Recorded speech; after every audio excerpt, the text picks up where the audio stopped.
22 नवंबर साल 2007 को एक मजबूत और कभी न डूबने वाली शिप एमवी एक्सप्लोरर रात के अंधेरे में अंटार्कटिका के समुद्र में बर्फ की परतों को तोड़ते हुए बढ़ रही थी। इस शिप पर 100 पैसेंजर और 54 क्रू मेंबर्स थे। इस जहाज को खास तौर पर बर्फीले समुद्र में चलने के लिए ही बनाया गया था। रात के 10 बज चुके थे। विजिबिलिटी बहुत कम थी। सभी यात्री अपने अपने केबिन में सोए हुए थे। तभी एक जोर की आवाज आती है और अचानक से शिप वहीं खड़ी हो जाती है।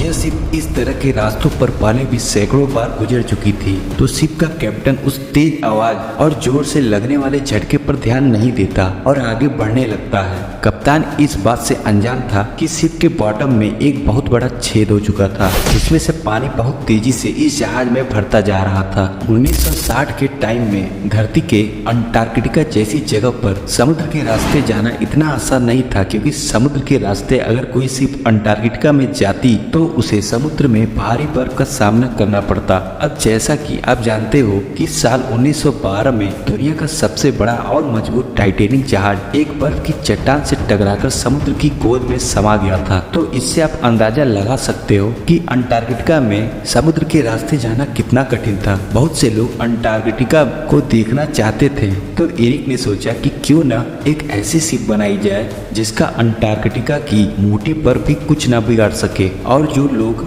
अंटार्कटिका में घूमना चाहते हैं वो उन्हें अंटार्कटिका में पहुंचाए और मोटी कमाई करे। एरिक ने एक ऐसी शिप बनाई जो इतनी मजबूत थी कि जब वो चलती थी तो उसके सामने आने वाली मोटी बर्फ भी टूट जाती थी। इस शिप को लिंड ब्लेड एक्सप्लोरर नाम दिया गया। उसके सामने एक आइस ब्रेकर लगाया जाता है जो बर्फ से शिप को बचाए रखता है। लेकिन ब्लेड एक्सप्लोरर एक ऐसी शिप थी जिसमें आइस ब्रेकर की जरूरत ही नहीं थी। इसके आगे के हिस्से को कुछ इस तरह से डिजाइन किया गया था कि जब यह शिप आगे बढ़ती तो इसके वजन से ही बर्फ टूटने लगती थी। लेकिन फिर भी सुरक्षा के नजरिए से इस जहाज में डबल हल्की लेयर्स लगाई गई थी। लोग इस शिप के द्वारा अंटार्कटिका का सफर करने लगे।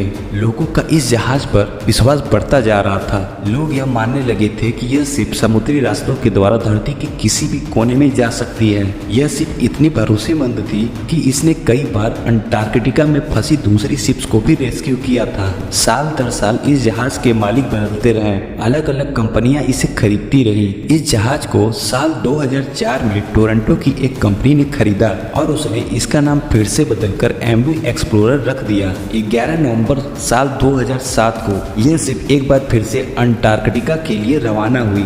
यह इसका 19 दिनों का सफर होने वाला था।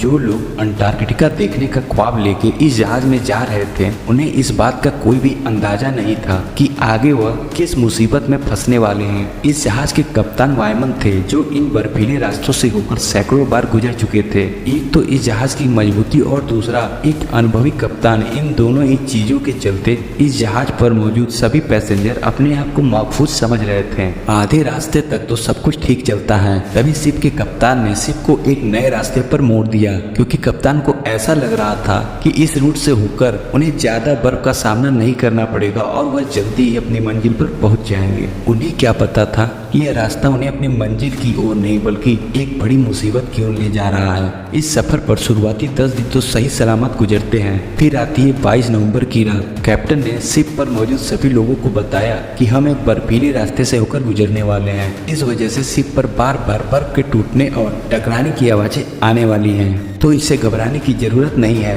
आप आराम से सोएं और इस रात को बर्दाश्त करें। रात के काले अंधेरे में शिप धीरे धीरे बर्फ को तोड़ते हुए आगे बढ़ रही थी। चारों ओर बर्फ के शिप से टकराने की और उसके टूटने की आवाजें गूंज रही थी। शिप आगे बढ़ रही थी। शिप आगे ही बढ़ रही होती है कि शिप में एक जोर सा झटका लगता है और शिप वहीं रुक जाती है। इस तेज आवाज और जोरदार झटके ने सभी यात्रियों को जगा दिया, लेकिन फिर से सभी यात्री बेफिक्र होकर सो गए, क्योंकि कप्तान ने उनसे पहले ही इस चीज के बारे में बोल रखा था कि इस वजह से लोगों ने इस आवाज को सीरियस नहीं लिया। शिप के कप्तान को भी कोई आइडिया नहीं था कि उनके साथ क्या हुआ। कप्तान ने भी इस आवाज को नजरअंदाज कर दिया और शिप को आगे बढ़ाने की कोशिश करने लगे। शिप फिर से बर्फीली चादर को तोड़ते हुए हुए आगे बढ़ने लगी। कुछ ही समय में जो यात्री अपने अपने केबिन में सोए हुए थे वो चीखने और चिल्लाने लगे क्योंकि शिप के अंदर बहुत तेजी से पानी भरता जा रहा था। दरअसल शिप एक मोटी और पुरानी बर्फ की चट्टान से टकरा चुकी थी जिसने शिप के हल को नीचे से तोड़ दिया था।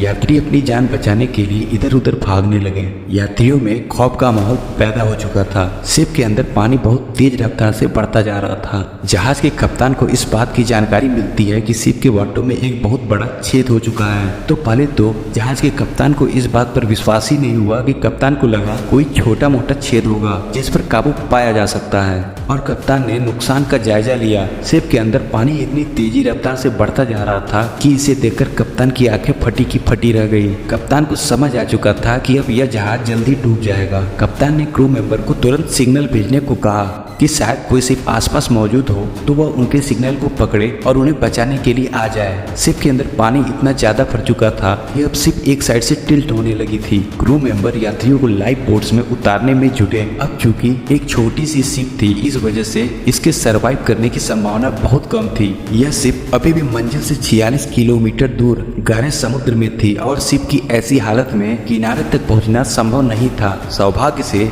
जो सिग्नल भेजे गए थे वह 2 शिप्स को प्राप्त होते हैं, लेकिन परेशानी यह कि ये दोनों शिप अभी इतनी दूर थे कि वो एमवी एक्सप्लोरर की सहायता नहीं कर सकते थे। और दूसरी परेशानी यह थी कि जिन लाइफ बोट्स में लोग बैठे थे उनकी ठंड के मारे हालत खराब हो रही थी। धीरे धीरे पानी इतना बढ़ता गया कि पानी शिप्स के उस रूम में पहुंच गया जहाँ से पूरी शिप को पावर दी जाती है। पानी के भरने की वजह से एक शॉर्ट सर्किट होता है और पूरी शिप की पावर गायब हो जाती है। शिप को पूरी तरह से खाली कर दिया गया था। सभी लोग समुद्र के ठंडे पानी में लाइफ बोट्स पर सवार थे और शिप का कप्तान शिप को सीधा करने की कोशिश में जुटा हुआ था, लेकिन शिप के अंदर पानी इतना ज्यादा भर चुका था कि शिप के इंजन ने काम करना बंद कर दिया। शिप तेजी से डूबती जा रही थी और कप्तान ने शिप को छोड़ने का फैसला किया और कप्तान क्रू मेंबर भी शिप को अकेला छोड़कर लाइफ बोट्स में सवार हो गए।